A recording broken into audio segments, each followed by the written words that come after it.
Hari ini kita akan melihat fokus iman bagian yang kedua, yaitu hidup sebagai murid Kristus. Klik, ada 8 ayat yang akan kita baca bersama-sama. Kalau terlalu kecil bagi Anda di belakang, Anda bisa membuka bersama-sama di dalam Alkitab kita masing-masing.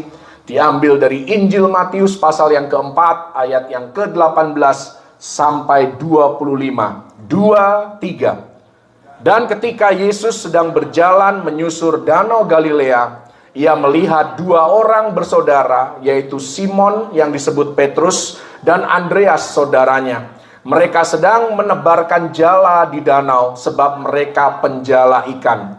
Yesus berkata kepada mereka, "Mari, ikutlah aku, dan kamu akan kujadikan penjala manusia." Lalu mereka pun segera meninggalkan jalannya dan mengikuti Dia.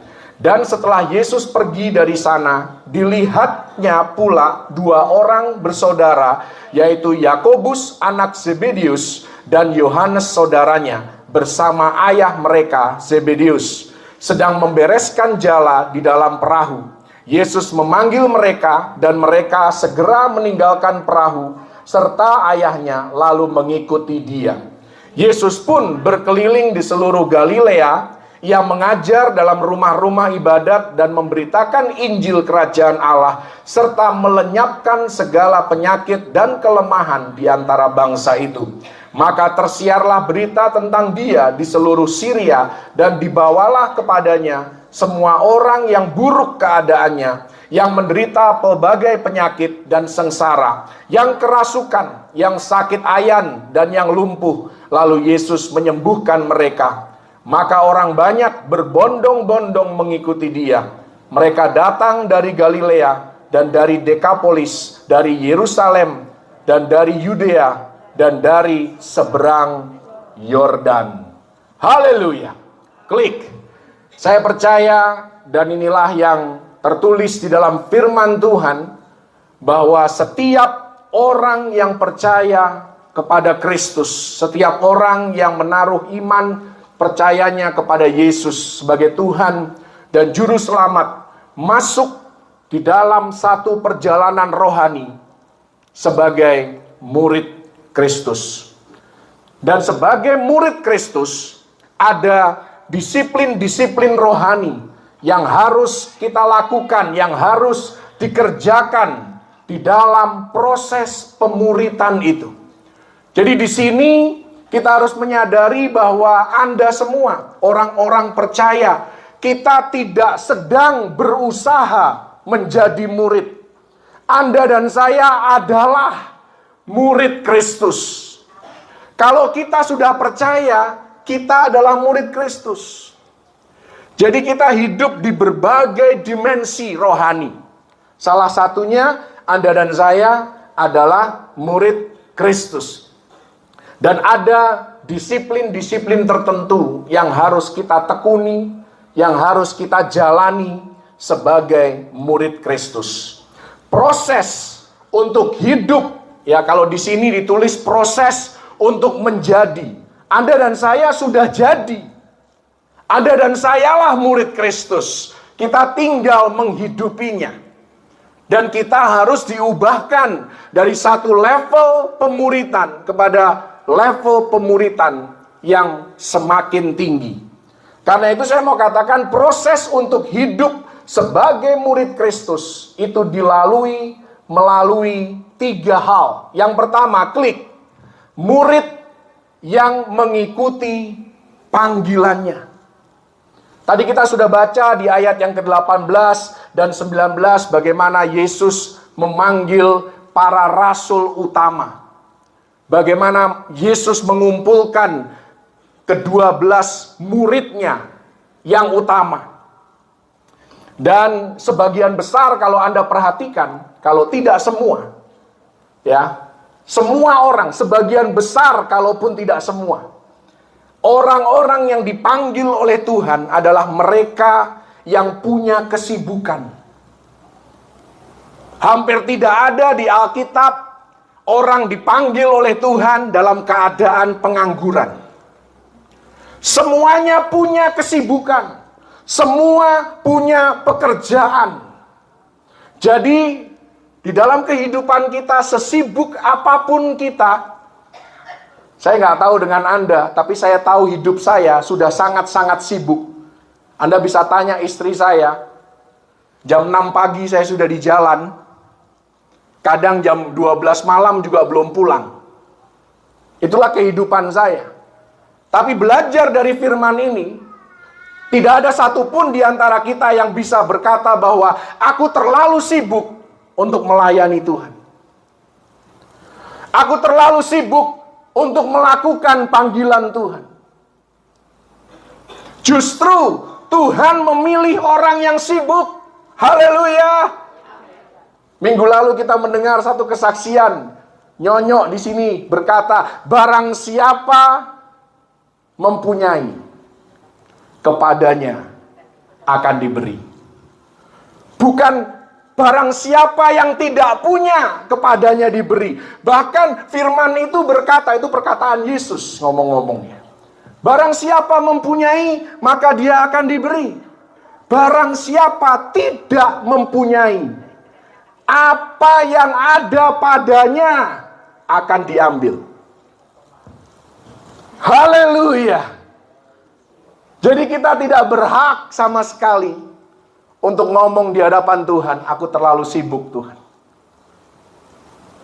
Saya bukan membanggakan diri dengan kesibukan. Saya kalau bisa memilih, saya memilih untuk ongkang-ongkang kaki, duduk-duduk di rumah. Kalau saya bisa milih. Tapi saya tidak bisa memilih. Kejeburnya bukan hanya kecipratan lagi, sudah tenggelam saya dalam kesibukan saya. Tapi saya tetap berusaha untuk memprioritaskan pelayanan. Sesibuk apapun, dengan cara apapun. Karena itu saya mungkin tidak punya banyak waktu lagi untuk mempersiapkan materi khotbah. Saya pakai apa yang ada. Saya persiapkan sendiri bahannya. Puji Tuhan ada GBI yang setiap bulan memberikan bahan. Sekalipun saya tidak selalu dapat, tapi ya puji Tuhan sampai hari ini Tuhan masih memberikan kasih karunia bagi saya untuk bisa mempersiapkan khotbah. Dari hari, minggu, satu minggu depannya lagi dan seterusnya. Itu semua kasih karunia Tuhan. Kalau dipikir-pikir, kapanlah waktunya saya bisa mempersiapkan khotbah. Tapi sekali lagi kita tidak bisa berkata kepada Tuhan, Tuhan aku terlalu sibuk, Engkau tahu aku sibuk. Justru Tuhan tahu Anda sibuk, Anda akan diberi lebih. Kenapa Tuhan memakai orang-orang sibuk? Karena Tuhan tahu orang yang sibuk pada umumnya adalah orang yang bertanggung jawab. Dan Tuhan memilih orang-orang yang bertanggung jawab untuk melebarkan kerajaannya di muka bumi. Haleluya. Tuhan tidak memilih orang-orang pengangguran, karena orang-orang pengangguran seringkali tidak bisa diandalkan. Tuhan cari orang yang sibuk. Karena orang yang sibuk selalu kejar target. Target harus tercapai, baru aku bisa tenang. Kalaupun target sudah tercapai, target apa berikutnya yang harus dicapai? Jadi bersyukurlah kalau hari ini Anda adalah orang yang sibuk. Haleluya. Kalau Anda merasa aku kok banyak waktu ya, carilah kesibukan yang produktif. Jadi berkat, tolong orang. Amin. Haleluya. Saya nggak tahu Anda batuk-batuk ini nyindir atau batuk-batuk ini memang lagi gatel tenggorokannya. Karena momen batuknya pas banget gitu saudara. Mungkin ada yang Anda sindir sebelah Anda kek, atau tetangga Anda atau siapa. Haleluya. Tuhan memilih orang-orang yang sibuk. Dan patutlah kita mengucap syukur kalau kita hanya punya waktu sedikit, seolah-olah untuk mempersiapkan segala sesuatu. Panggilan yang diberikan Kristus adalah untuk mengikut Dia. Ya, ini levelnya sudah berbeda dengan sekedar percaya kepada Dia. Kalau percaya aja sih, setan juga percaya kepada Yesus. Tapi panggilan Yesus bagi kita adalah mengikut Dia untuk dijadikan penjala manusia. Bukan hanya percaya, tetapi mengikut Yesus artinya terjadi perubahan hidup. Menjadi manusia yang lebih baik. Banyak orang percaya kepada Yesus, tapi hidupnya tidak berubah. Makanya Yesus berkata, ikutlah aku. Orang yang mengikut Yesus, dia tidak berdiri di tempat. Dia tidak jalan di tempat. Hidupnya bergerak, hidupnya dinamis, karakternya diubahkan. Buah rohnya semakin dimatangkan di dalam kehidupan setiap kita. Sehingga kita menjadi penjala manusia. Artinya, penjala manusia dalam satu arti atau satu definisi adalah menginjil. Itu benar. Anda memberitakan Injil, Anda menarik orang-orang bagaimana mereka bisa percaya kepada Kristus. Tetapi penjala manusia dalam dimensi yang lain, artinya hidup kita adalah suratan yang terbuka, yang dibaca oleh semua orang. Kita menjadi pengaruh yang baik.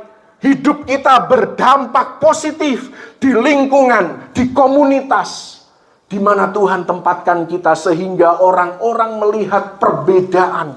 Orang-orang tertarik, apa sih yang membuat hidupmu berbeda? Kenapa orang ketimpa masalah, stres, kamu tetap tenang di segala keadaan? Itulah penjala manusia. Dan panggilan kita bisa diklik, tidak selalu fokus pada kesenangan kita. Kalau dulu mungkin kita diajarkan bahwa panggilan Tuhan itu pasti tidak sesuai dengan kesenangan kita. Menurut saya itu juga tidak tepat. Karena belum tentu. Ya. Tuhan kasih kita kerinduan-kerinduan.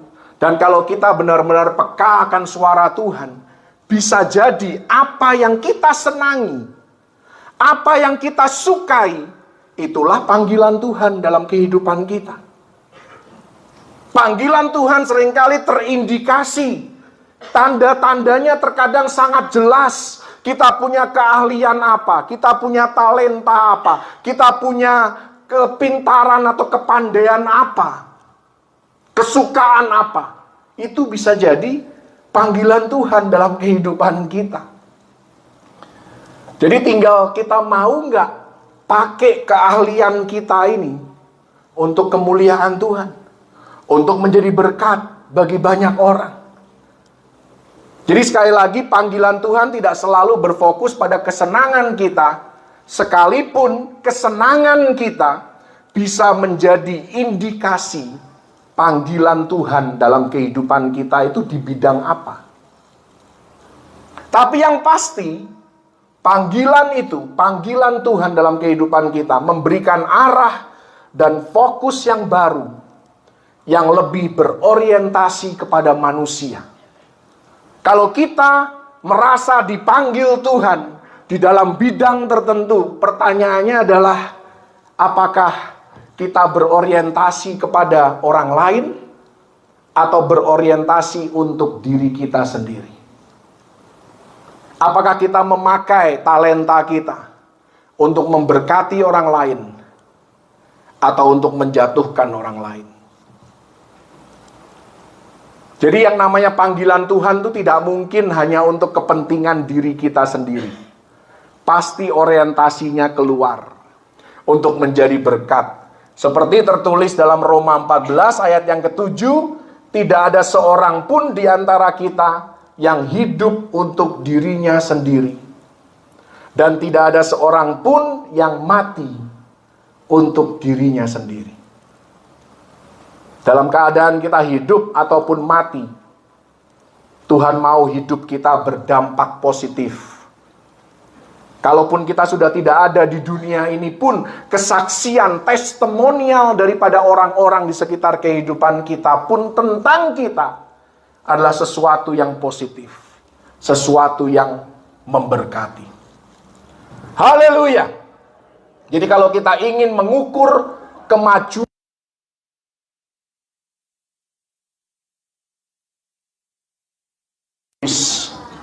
atau kita semakin mempertimbangkan orang lain di dalam keputusan dan pilihan yang kita buat. Apakah kita hanya peduli dengan kepentingan kita sendiri, atau kita juga mempertimbangkan kepentingan orang lain juga? Itulah salah satu cara kita mengukur kemajuan panggilan Tuhan atas hidup kita. Dan selalu harus diingat, panggilan Tuhan selalu berorientasi keluar, bukan melulu ke dalam. Yang dalam memang harus diurus, supaya kita bisa memberkati yang di luar. Haleluya. Jadi yang pertama, murid yang mengikuti panggilan. Yang kedua, klik, murid yang membayar harga. Klik. Mungkin sebelum diklik, balik lagi. Di situ ada satu statement. Balik lagi satu. Bentuk dari tindakan membayar harga tadi sudah dicontohkan oleh para rasul utama yang dipanggil oleh Yesus. Mereka meninggalkan jala, mereka meninggalkan perahu mereka, bahkan mereka harus meninggalkan ayah mereka. Tapi satu hal yang saya mau garis bawahi di sini perihal membayar harga. Membayar harga di sini bukan masalah keselamatan. Karena kalau bicara keselamatan, seberapapun harga yang Anda bayar, tidak akan pernah bisa menyelamatkan diri Anda sendiri. Seberapapun harga yang Anda bayar, tidak akan pernah bisa mempertahankan keselamatan Anda sendiri. Kalau bicara keselamatan, yang bayar harga bukan kita. Yang bayar harga namanya Yesus. Dia yang bayar lunas. Bukan hanya lunas, kelebihan bayar. Sehingga keselamatan itu terjamin di dalam kehidupan kita. Jadi konteks membayar harga itu bukan dalam hal keselamatan. Bukan juga dalam hal mempertahankan keselamatan.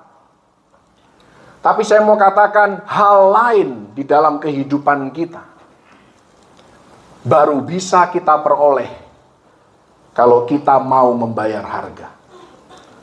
Segala sesuatu selain keselamatan yang mau kita dapatkan dalam hidup ini, kita harus peroleh dengan pengorbanan, dengan membayar harga. Sekalipun kita harus tetap melakukannya dengan mengandalkan Tuhan.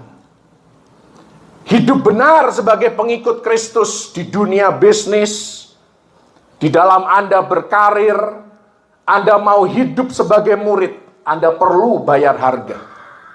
Itu perlu pengorbanan. Harus bisa meredam kebencian. Itu pengorbanan.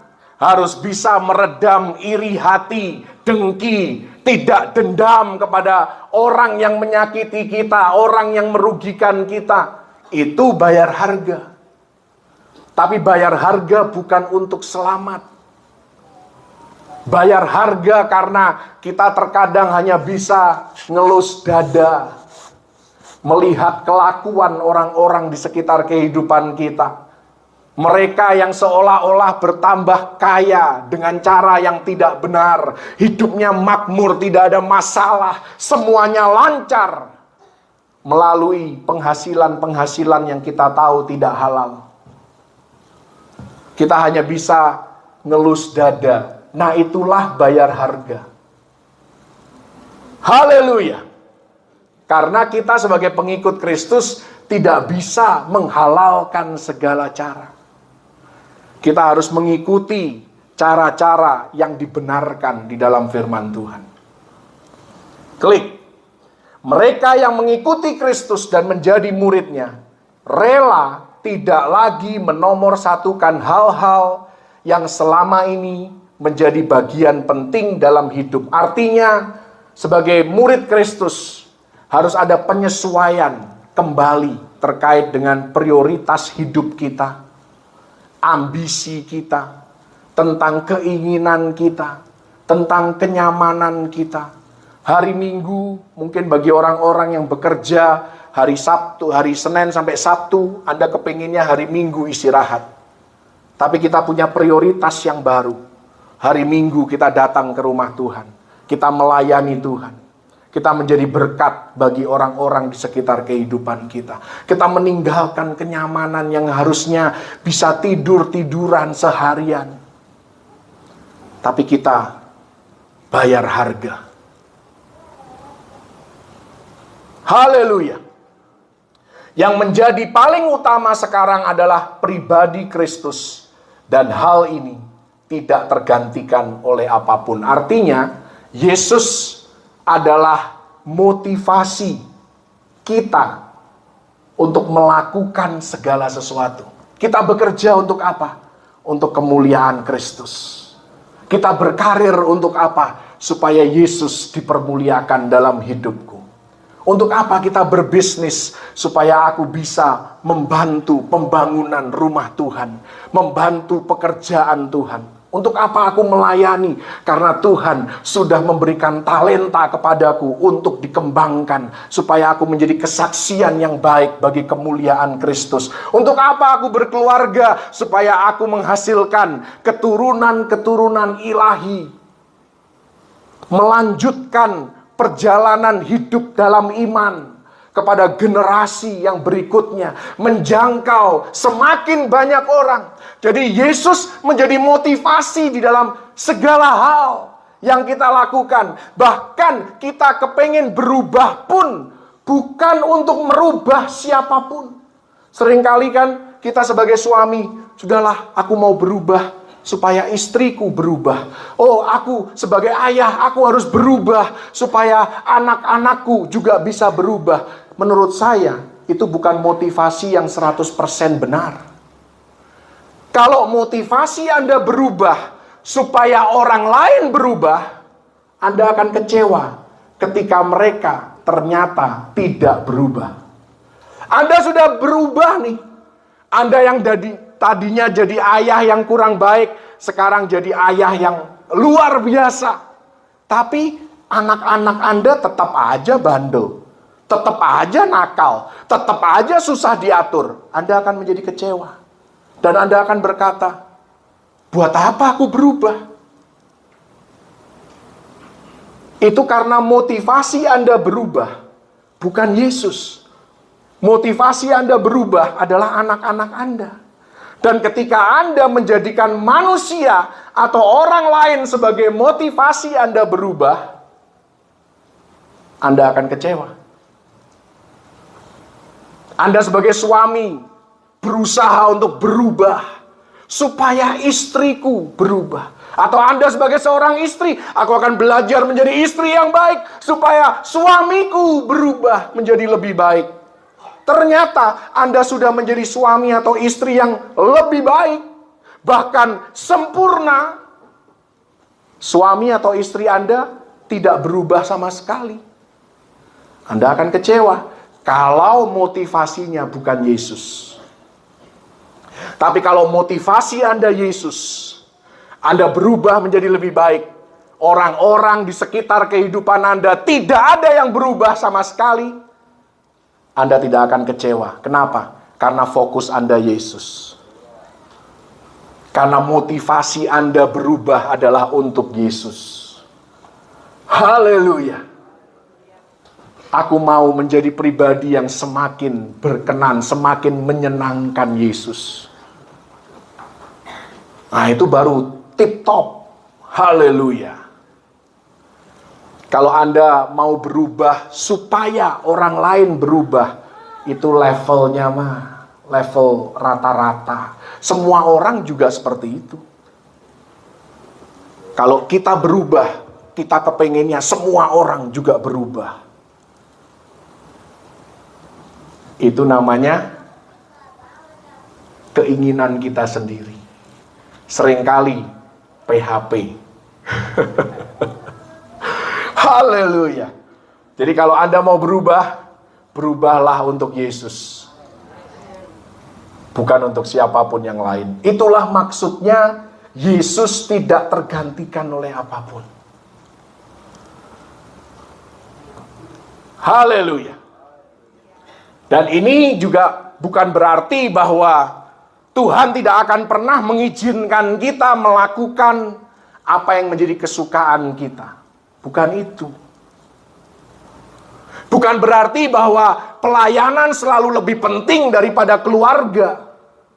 Atau sebaliknya, keluarga selalu lebih penting daripada pelayanan. Tidak selalu demikian. Makanya jangan terlalu ekstrim di dalam membandingkan antara pelayanan dengan keluarga. Karena segala sesuatu ada waktunya menurut pengkhotbah pasal yang ketiga. Kalau waktunya melayani, melayanilah. Kalau waktunya waktu keluarga, berwaktu keluargalah. Tidak perlu waktu Anda melayani, Anda mencela waktu keluarga. Waktu Anda bersama dengan keluarga, Anda merasa bahwa pelayanan itu tidak penting. Keduanya penting. Haleluya. Izinkan keduanya berjalan bersama-sama. Yang penting Yesus tetap menjadi fokus di dalam kehidupan kita. Amin. Haleluya. Murid yang mengikuti panggilan Tuhan, murid yang membayar harga. Yang ketiga dan yang terakhir, klik, murid yang meneladani gurunya. Tadi kita melihat di ayat yang ke-23 sampai 25, ayat-ayat yang kita baca bersama-sama, murid-murid dilatih oleh Tuhan Yesus sebagai mentor agung dengan berbagai contoh, mengajar, memberitakan Injil, menyembuhkan yang sakit, dan juga mengusir setan. Semua ini adalah hal-hal positif yang dilakukan oleh Yesus untuk diteladani. Artinya, murid yang meneladani tuannya, gurunya, yang memanggilnya. Artinya kita menjadi murid yang berdampak positif. Menjadi berkat bagi lingkungan sekitar kita. Menyembuhkan yang sakit, bukan menyakitkan yang sehat. Orang sehat-sehat, baik-baik saja dibikin sakit hati. Nah, itu bukan panggilan sebagai murid Kristus. Justru yang sakit harus Anda sembuhkan. Haleluya. Yang berkonflik Anda damaikan. Bukannya Anda hadir, malah jadi kompor yang menyala-nyala 7 kali lipat panasnya.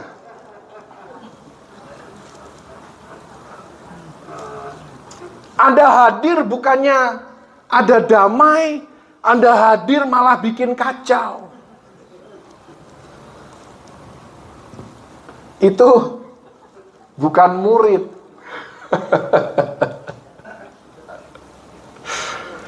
Jadi harus ada dampak yang positif di mana Anda berada. Aku kalau ada si A itu udah tenang rasanya. Nah, itu baru murid Kristus. Tapi kalau kita hadir, gue minggir dulu ya. Gue males ketemu dia. Nah, itu bahaya, saudara.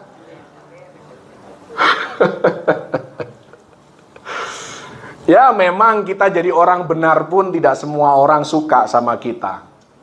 Itu benar. Tapi kalau di mana-mana kita bukannya jadi penyelesai masalah, kita jadi pembuat gara-gara, nah itu Anda perlu evaluasi diri. Apakah kita sudah meneladani Yesus? Haleluya. Karena di mana Yesus berada, masa itu tertarik sama dia. Mereka datang berbondong-bondong, ingin merasakan hadiratnya yang membawa kesembuhan, hadiratnya yang membawa pemulihan, hadiratnya yang membawa kedamaian. Itu pun kita juga hati-hati, karena ada satu sosok manusia yang juga punya kekuatan seperti itu. Tapi kalau saya ngomong nanti terus terang saya dibilang iri nanti kan. Ya. Anda buat yang paham sajalah maksudnya. Ada juga manusia yang dia datang kemana-mana dia datang. Semua orang kepingin berkumpul. Satu hari nanti ada seorang namanya antikris. Kemana-mana dia pergi, semua orang akan tertarik juga kepada dia. Tapi kita tahu sebagai orang percaya, nuansanya berbeda antara Yesus dengan antikris. Haleluya. Jadi kita harus berdampak positif. Kita harus punya pengaruh yang baik di lingkungan di mana Tuhan tempatkan kita. Klik. Hal-hal itulah yang kemudian juga dilakukan oleh para rasul sesuai catatan kitab Kisah Para Rasul dan kitab-kitab lain dalam Perjanjian Baru. Dalam ketidaksempurnaan mereka, kita tahu para rasul ini tidak sempurna. 12 rasul utama pun yang paling dekat dengan Yesus, kita tahu mereka punya kedagingan, mereka punya kesombongan, ya mereka punya roh persaingan satu sama lain. Dalam ketidaksempurnaan mereka tetap menjadi berkat bagi komunitas di mana Tuhan tempatkan mereka. Dan ketika muncul perselisihan, muncul persaingan yang tidak sehat, muncul ketidakpuasan. Kalau Anda baca Kisah Para Rasul, tidak semuanya lancar jaya. Ada perselisihan, ada ketidakpuasan. Anda baca nanti di pasal ke-6 Kisah Para Rasul, ada yang tidak puas dengan pelayanan gereja mula-mula. Ada juga. Jadi gereja mula-mula yang kita lihat sebagai satu gereja yang patut kita teladani, gereja yang dalam tanda kutip sempurna pun ada perselisihan, ada ketidakpuasan. Ada yang mungkin kalau zaman modern ada yang kepengen keluar dari gereja dan pindah ke gereja lain. Cuman waktu itu kan belum banyak gereja. Mau pindah kemana? Paling cuman bisa pindah care group, ya kan? Kelompok selnya pindah dari rumah si A ke rumah si B. Tapi ada ketidakpuasan itu. Apa yang mereka lakukan di tengah perselisihan, persaingan yang tidak sehat? Mereka duduk bersama, mereka cari solusi yang terbaik. Bagaimana supaya pelayanan kita bisa lebih maju? Bagaimana kita bisa menjadi berkat bagi lebih banyak orang di sekitar kehidupan kita? Gak ada tuh mereka yang tersinggung keluar gereja. Gak ada. Mereka berani mengungkapkan, sekalipun mereka tidak puas, mereka mengungkapkan. Dan kepemimpinan gereja pun menerima kritikan itu dengan hati yang terbuka. Ayo kita cari solusi sama-sama. Untuk itulah kita ditempatkan dalam satu komunitas, menjadi problem solver, penyelesai masalah, pencari solusi, bukan troublemaker, pencari gara-gara. Haleluya. Jadi hari ini, jika kita mengaku sebagai murid Kristus dan kita memang adalah murid Kristus, maka keteladanan Yesuslah yang harus juga kita lanjutkan di dalam kehidupan kita. Amin. Pertanyaannya adalah apakah kita membawa pengaruh yang baik di mana kita berada? Kita dipanggil untuk melempar jala, bukan melempar batu. Anda tahu bedanya kan? Melempar jala supaya orang-orang tertarik menyembah Kristus yang kita percayai. Bukan melempar batu, saling menghakimi satu sama lain. Yesus berkata bagi orang yang siap melempar batu, apa? Barang siapa tidak berdosa, biarlah dia yang pertama kali melempar batu.